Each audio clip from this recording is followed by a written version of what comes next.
Hello friends, welcome to CA Express. CA Prashant Taskar this side. आज का जो वीडियो है वो बहुत ही ज्यादा इंपॉर्टेंट है उन लोगों के लिए जो रिसेंटली अभी एक सालों में जो सीए बने हैं, सीए में बने हैं, या जिनका बीकॉम विद एमबीए फाइनेंस हुआ है, उन लोगों के लिए बहुत ही ज्यादा इंपॉर्टेंट वीडियो होने वाला है।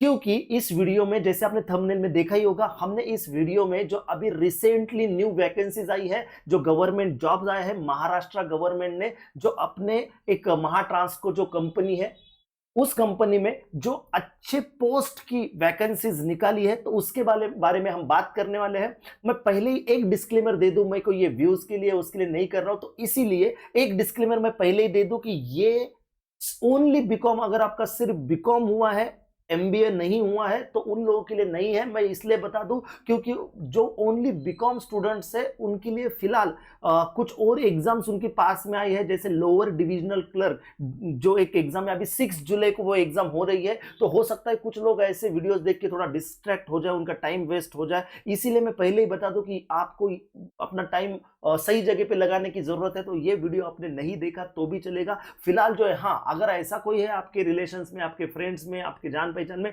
हाँ, जिनका MBA with BCom with MBA finance हुआ है, या वो अभी सीए कंप्लीट हुआ है, सीए में है, उनके लिए आप देख सकते हैं या उनको ये भेज सकते हैं। ठीक है, तो मैंने ये डिस्क्लेमर दे दिया है। Let start. तो जैसे मैंने कहा कि ये जो नई वैकेंसीज आई है अभी, तो उसकी डिटेल इंफॉर्मेशन, कौन लोग इलिजिबल है, क्या उसके क्राइटेरियाज है, कब ये एग्जाम होने वाली है, उसके लिए क्या फीस वगैरह, एग्जाम की फीस, ये सभी चीजें यहाँ पे डिटेल में डिस्कस होगी। नंबर ऑफ वैकेंसी, कितनी वैकेंसीज आई है, ये सारी चीजें अभी डिस्कस होगी। तो आखिरी तक इस वीडियो में बने रहे। और जो अपने कॉमर्स के सब्जेक्ट्स नहीं हैं, जो अपने कॉमर्स के सब्जेक्ट नहीं है, उनके बारे में भी बताऊंगा कि उनके कितने मार्क्स के लिए वो सब्जेक्ट्स आने वाले हैं, उनको कैसे टैकल करना है। तो आखिर तक ये वीडियो में बने रहेगा। तो चलो शुरू करते हैं। तो जैसे अभी फिलहाल आप स्क्रीन पे देख पा रहे हो कि ये जो है, ये महावितरण मतलब महाट्रांसको जो महाराष्ट्र गवर्नमेंट की कंपनी है, उसमें वैकेंसीज है। और हम वन बाय वन जो जो इंपॉर्टेंट चीजें है वो देखते चलते हैं। पहले मैं आपको बता दूं कि इसका एक एडवर्टीजमेंट का पीडीएफ है जिसमें सारी डिटेल दी गई है। ये पीडीएफ में मैं अपने टेलीग्राम चैनल पे अपलोड कर दूंगा, वहां से आपको ये पीडीएफ डाउनलोड करते आएगी, जिसमें डिटेल सारी इंफॉर्मेशन आपको देखते आएगी। इसमें से जो इंपॉर्टेंट चीजें हैं जो अभी हम वीडियो में डिस्कस करेंगे, जिसके बेसिस पे आप डिसाइड कर पाओगे कि आपको ये एग्जाम देनी चाहिए, नहीं देनी चाहिए, ये वैकेंसी के लिए अप्लाई करना चाहिए, नहीं करना चाहिए, वो एक बार हम डिटेल में देख लेते हैं। बाद में आप ये पूरी पीडीएफ भी देख सकते हो। तो चलो, इसमें से कुछ इंपॉर्टेंट चीजें हम डिस्कस करना शुरू करते हैं। तो सबसे पहले यह है वो कंपनी जिसने ये वैकेंसीज लाई है, महावितरण, जो महाराष्ट्र गवर्नमेंट की कंपनी। चलो, कब आई है ये एडवर्टीजमेंट? जस्ट अभी 27 जून को आई है। 27 जून को आई है, तो रिसेंटली ये एडवर्टीजमेंट आई है, ये वैकेंसीज आई है। तो अच्छा खासा चांस है आप इसके लिए इनरोल करो और ये वैकेंसी, आप ये जॉब पा सकते हो। चलो, तो सबसे पहले क्या पोस्ट है सर, किन किन कौन कौन सी पोस्ट के लिए ये वैकेंसीज निकली है? तो सबसे पहली इंपॉर्टेंट पोस्ट सीनियर मैनेजर, एक अच्छे लेवल की सीनियर मैनेजर लेवल की पोस्ट है। उसके बाद मैनेजर लेवल की पोस्ट है। और जो सबसे काम की, हमारे लिए सबसे काम की जो है ना फिलहाल, वो है डेप्यूटी मैनेजर। क्यों ये सबसे काम के हमारे लिए, मैं ये बताता हूं। ये ऊपर की जो दो पोस्ट है ना, सीनियर मैनेजर और मैनेजर, ये ज्यादातर तो वो जो प्रमोशनल, जो ऑलरेडी डिपार्टमेंट में काम कर रहे हैं, उनके प्रमोशनल के एग्जाम है, या उनके लिए ये वैकेंसीज है। हालांकि न्यू एंट्रीज भी हो सकती है इसमें, बट ज्यादातर उनके लिए है। देखते हैं इसके क्या क्राइटेरिया और इसमें कितनी वैकेंसीज है। देखो, सीनियर मैनेजर की जनरल कैटेगरी में टोटल 10 वैकेंसीज है। वुमन कैटेगरी में 3 वैकेंसीज है। ऐसी कुल मिला के 13 वैकेंसीज है सीनियर मैनेजर की। हाँ, अब उसमें जो है वो अलग अलग कैटेगरी कास्ट बेसिस पे है। तो एससी के लिए 1, एसटी के लिए, विजे के लिए 1, तो ये आप आपके कैटेगरी के हिसाब से देख सकते हैं। ठीक है, तो आपको ये समझना है कि इसमें टोटल 13 वैकेंसीज है सीनियर मैनेजर में। उसमें से 3 वुमन की है और जनरल 10 की है। ठीक है, बट मैंने जैसे कहा कि ये पोस्ट थोड़ी सी इंटरनल डिपार्टमेंट के प्रमोशनल के लिए, ऐसा क्यों कह रहा हूं तो आगे देखूंगा। उसके बाद मैनेजर के लिए जो पोस्ट है वो है 25 वैकेंसीज है। 25 वैकेंसीज, उसमें 17 जो है वो जनरल है और 8 जो है वो वुमेन्स के लिए। ठीक है, फिर उसके अलग अलग ओबीसी के लिए कितना है, ओपन कैटेगरी में कितना है, तो उसकी डिटेल भी यहां दी है। तो आप ये डिटेल खुद देख सकते हैं कि आप किस कैटेगरी में आ रहे हो और आपके लिए कितनी वैकेंसीज है।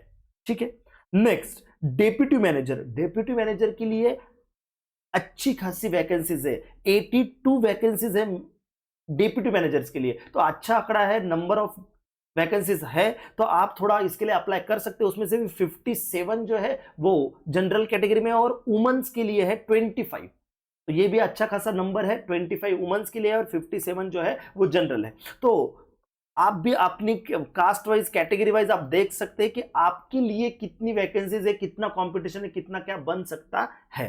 तो ये हो गए 3 वैकेंसीज है, सीनियर मैनेजर पोस्ट के लिए, मैनेजर पोस्ट के लिए और डेप्यूटी मैनेजर के लिए। मेरा बोलना है ज्यादा आप फिलहाल फोकस करो डेप्यूटी मैनेजर के लिए, क्यों मैं बताता हूं आगे। चलो हाँ, तो अब क्राइटेरिया सर, क्वालिफिकेशन कितना चाहिए, कौन कौन से एग्जाम देनी है, कौन सी वैकेंसीज के लिए कितना क्राइटेरिया, क्या क्वालिफिकेशन है। तो सबसे पहले सीनियर मैनेजमेंट, सीनियर मैनेजर के लिए आप होने चाहिए एक तो सीए या सीएमए।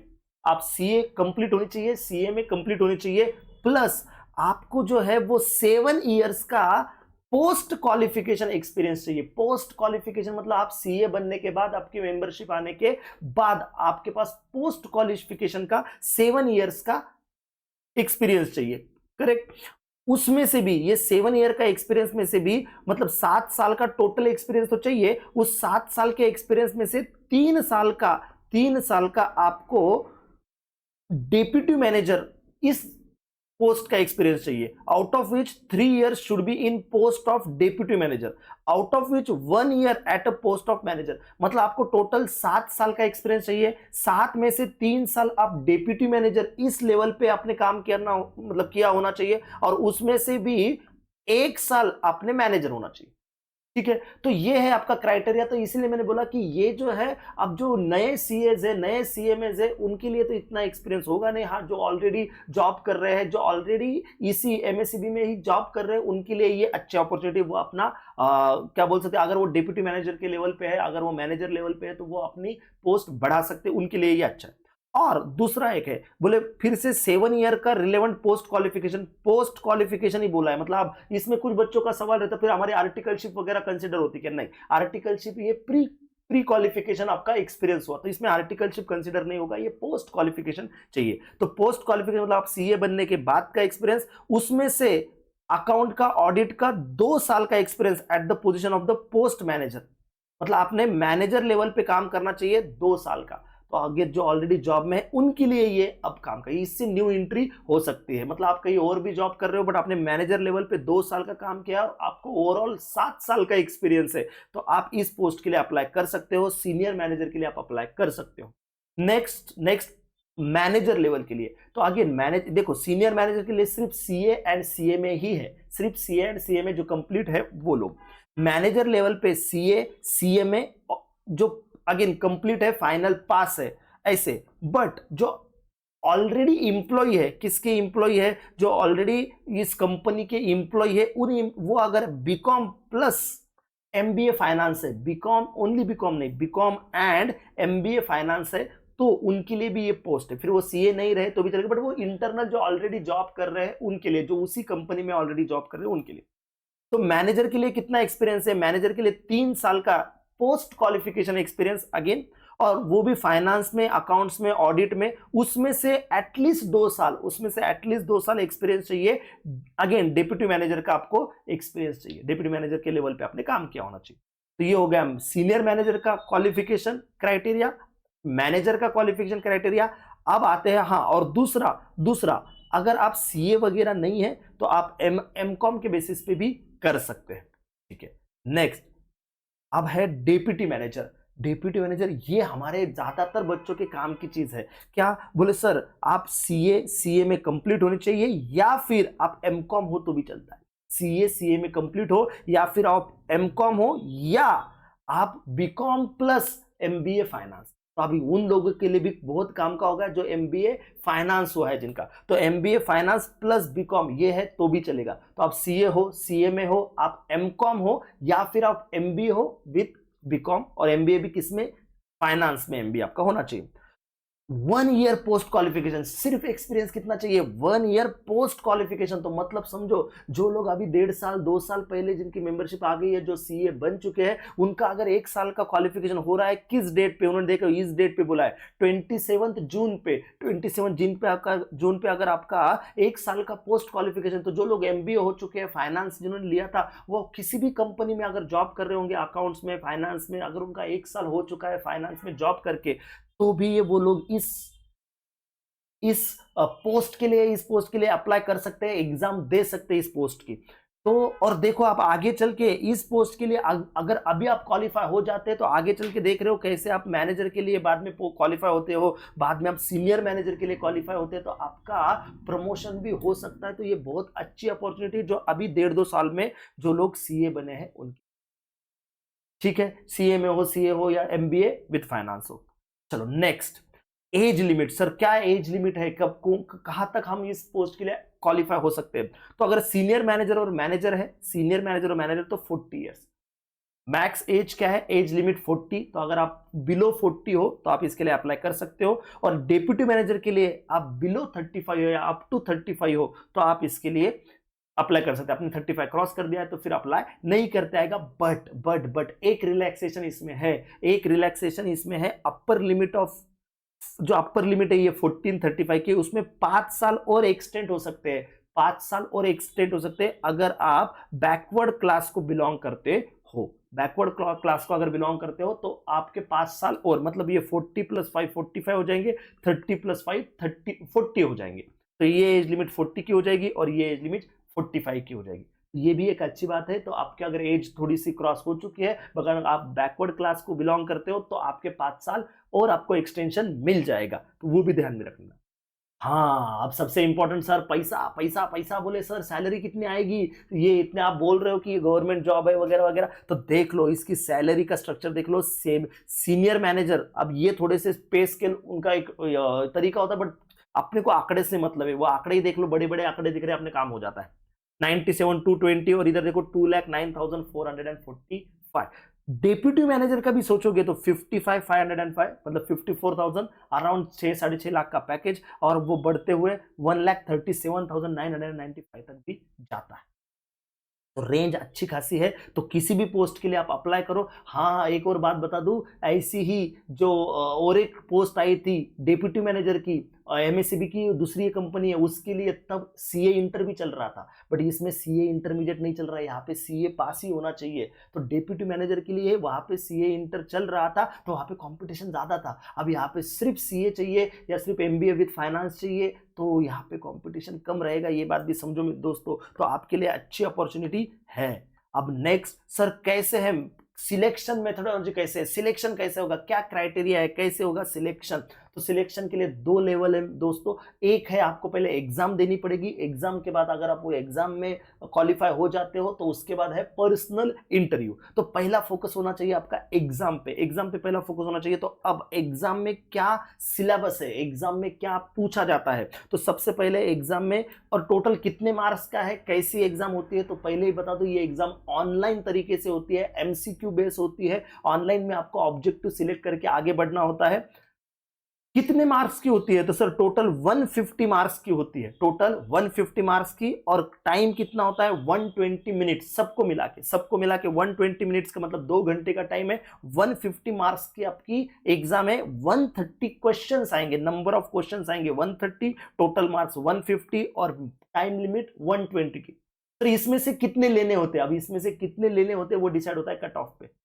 तो आपको तो मैक्सिमम लेने हैं, जितने ले सकते पूरे के पूरे ले लो। 130 लेने तो 130 ले लो, 130 तो क्वेश्चन है, 150 लेने हैं तो 150।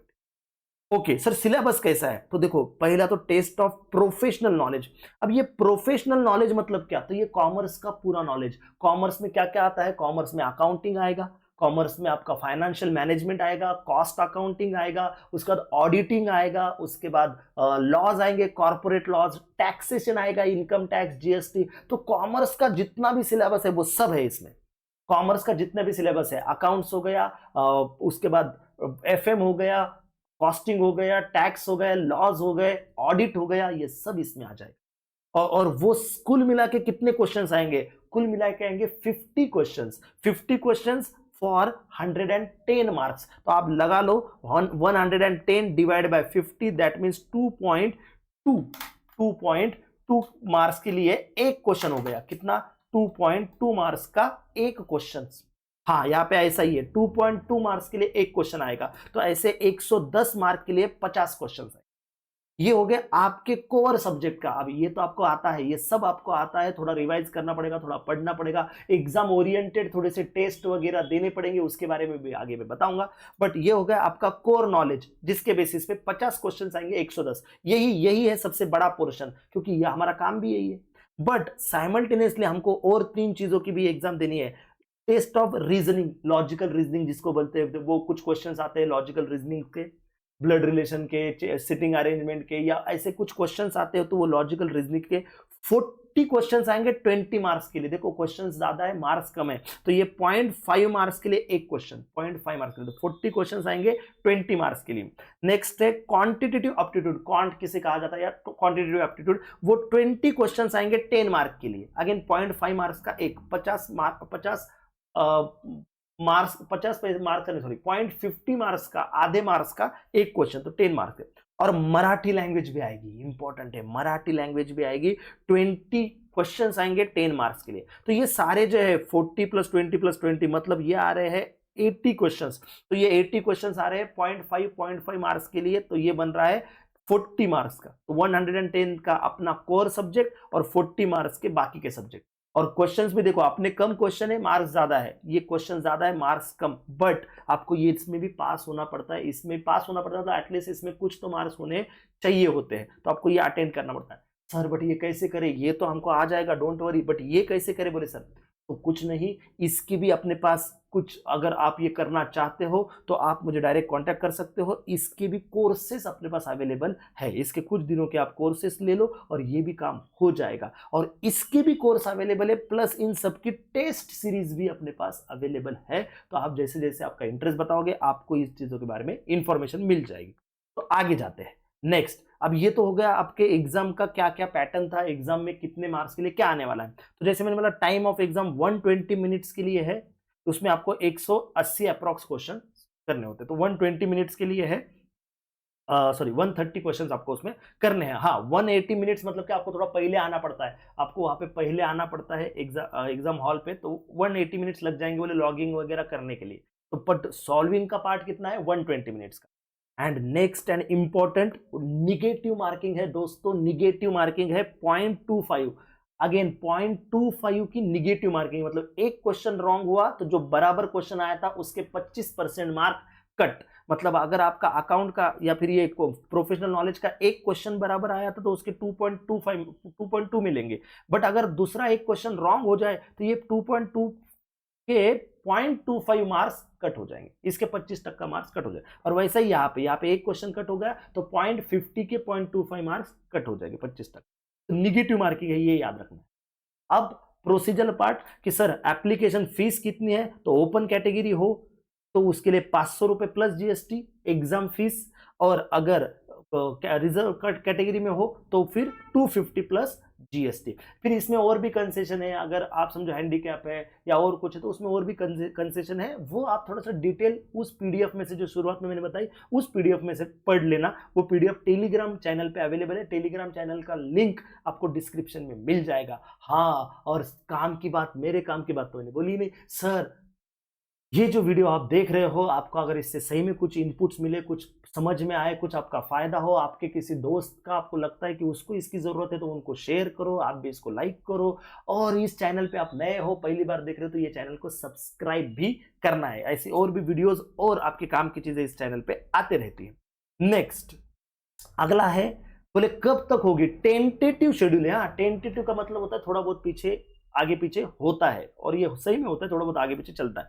तो सबसे पहले तो बोले ये फॉर्म भरने की डेट कब चालू होने वाली है, जो आप एग्जाम फॉर्म भरने की, बोले जुलाई के 2nd वीक में। अभी एग्जाम फॉर्म भरने की डेट आई नहीं है, जुलाई के 2nd वीक में आएगी। तो जैसी आएगी आपको इस चैनल पे भी उसकी इंफॉर्मेशन मिल जाएगी। तो चैनल से जुड़े रहना है, सब्सक्राइब करते रहना है, टेलीग्राम चैनल में भी आपने ऐड हो जाना है। उसके बाद ऑनलाइन एग्जाम की क्या टेंटेटिव कब रहेगा, बोले अगस्त के लास्ट वीक। तो समझो अगस्त के लास्ट वीक तो आपके पास लगभग 2 महीने हो जाएंगे। आज से भी देखेंगे तो जुलाई अगस्त 2 महीने आपके पास हो जाएंगे प्रिपरेशन के लिए। तो इससे में अच्छा खासा प्रिपरेशन हो जाएगा। और उसके बाद पर्सनल इंटरव्यू कब चाहोगे, अगर आप एग्जाम क्लियर कर लेते हो तो पर्सनल इंटरव्यू स्टार्ट होंगे सितंबर के 2nd और 3rd वीक। तो अगर ऐसा ही एग्जैक्टली यही भी फॉलो हुआ, आगे पीछे नहीं भी हुआ, तो भी आपका 2 महीने है दोस्तों। आज से अगर आप शुरू कर दे तो 2 महीने में आप ये कर सकते हैं, ठीक है। और अगर कोई लेट वीडियो देख रहा है, थोड़ा मैंने जब अपलोड किया था तब नहीं देखा, थोड़ा लेट वीडियो देख रहा है, तो भी आप डरो मत। ये चीजें ऐसी, अगर आप सीए हो, सीएमए हो, एमबीए फाइनेंस हो, तो आधा आपका तो सिलेबस आपने जब पढ़ लिया था वही है। आपको सिर्फ थोड़ा उसको रिवाइज करना है और कुछ नए सब्जेक्ट हिंदी वगैरह, सॉरी हिंदी बोल रहा हूँ, मराठी, कॉन्ट और वो रीजनिंग उसका कर लेना है। तो वो तो 5-10 दिनों की बात है। आप किसी वीडियो किसी ये भी ले लोगे थोड़ा सा, तो वो 5-10 दिनों की बात है, 10 दिन में वो भी हो जाता है, ठीक है। Next, how to apply, apply कैसे करें। तो ये वेबसाइट है, लगा तो ये वेबसाइट देख लो, इसकी भी लिंक आपको वहां मिल जाएगी टेलीग्राम ग्रुप में। तो ये वेबसाइट है, लिख लेना www.mahadiscom.in। इस वेबसाइट पे आपको एप्लीकेशन का फॉर्म वगैरह, एग्जाम जब आ जाएंगे तब आपको इस वेबसाइट पे मिल जाएंगे। यहाँ से आप आपके एग्जाम फॉर्म के लिए इनरोल हो सकते हो। उसके पहले आप सारे क्राइटेरिया फुलफिल कर रहे हो कि नहीं वो चेक कर लेना, ठीक है। तो ये थी सारी दोस्तों सारी information regarding this new vacancies at Maha Transco, जो आपकी एमएससीबी की या महाराष्ट्र गवर्नमेंट की जो कंपनी है उसमें जो है उसकी। फिर से एक बार आपको अगर ये समझ में आया हो, आपको ये ठीक लगा हो कि आपका इससे कुछ फायदा होने वाला है, तो जरूर जरूर जरूर इस चैनल को सब्सक्राइब करो। आप देख सकते हो इस चैनल पे और भी सारे सेशंस भी है, अलग अलग एग्जाम के सेशन है, अपने सीए कोर्स के भी सेशंस है, तो वो भी देखो। और जिनको जिनको इसकी जरूरत है, आपको लगता है उनके साथ ये शेयर करना। तो all the very best, thank you so much.